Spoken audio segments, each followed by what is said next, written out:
Hello, today is Easter Sunday, and it is the day on which Christians celebrate the resurrection of Jesus.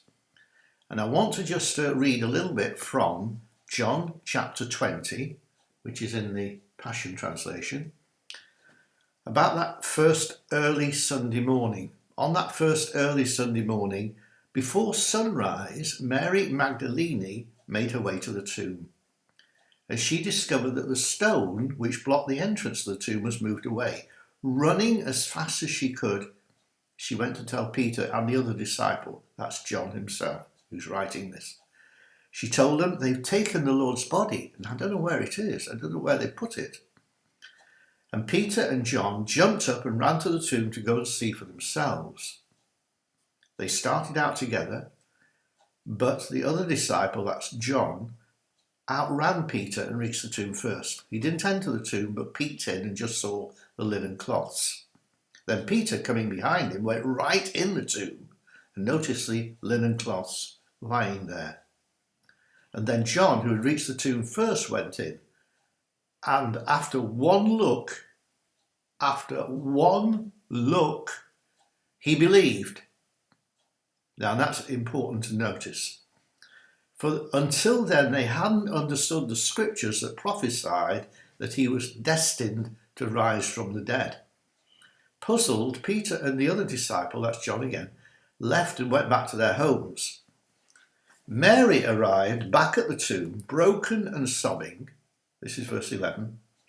She stooped to peer inside, and through her tears, she saw two angels in dazzling white robes, one sitting by the head of where Jesus' body had been laid, and one at the feet. Dear woman, why are you crying? They asked her. And Mary answered, they've taken away my Lord. I don't know where they've laid him. And she turned round to leave, and there was Jesus standing right in front of her. But she didn't realise that it was him. He said to her, dear woman, why are you crying? Who are you looking for? And Mary answered, thinking he was only the gardener, and said, Sir, if you've taken his body away somewhere else, tell me, and I will go. And Mary, Jesus said to her, Jesus interrupted her. Turning to face him, she said, Rabboni, which is Aramaic for my teacher. And Jesus cautioned her, don't cling to me. I haven't yet ascended to God, my Father. And he's not only my Father and God, he's now your Father and God. Now go to my brothers and tell them what I've told you, that I am ascending to my Father and your Father, to my God and your God. And Mary left them to inform the disciples of their encounter with Jesus. I've seen the Lord, she told them, and she gave them his message. She left the scene and went straight back, told the disciples. Now, probably because Jesus had chosen, notice this, Jesus had chosen to appear first to Mary Magdalene, the one out of whom he cast 7 devils. If you love much, then you give much. If you've been forgiven much, you love much.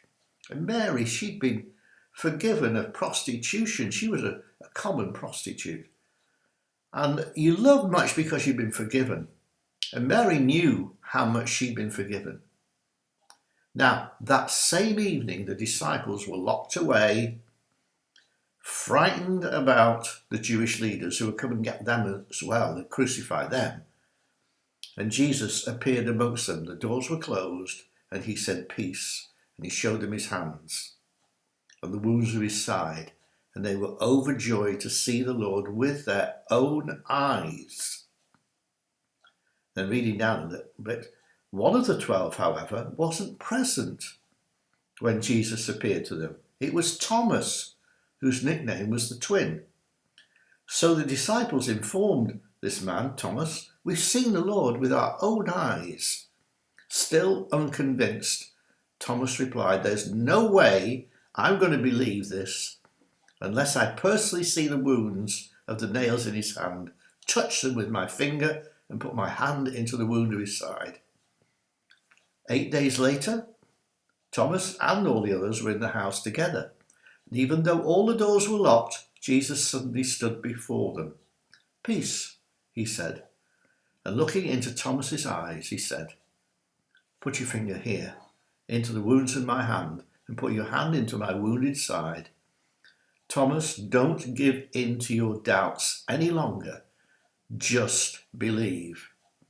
Now, my message today is called Just Believe. If you're a Christian, then you are a believer by nature. God has given you his kind of faith. Now, faith is the choice that you make. You choose to believe. It's a lifestyle choice. It's not that you just give mental assent to what's written in the Bible. It is a lifestyle choice. And therefore, if we choose to believe, we choose not to doubt. And we need to come to that place in our walk with God where we choose not to doubt. Doubt is destructive. Doubt brings misery.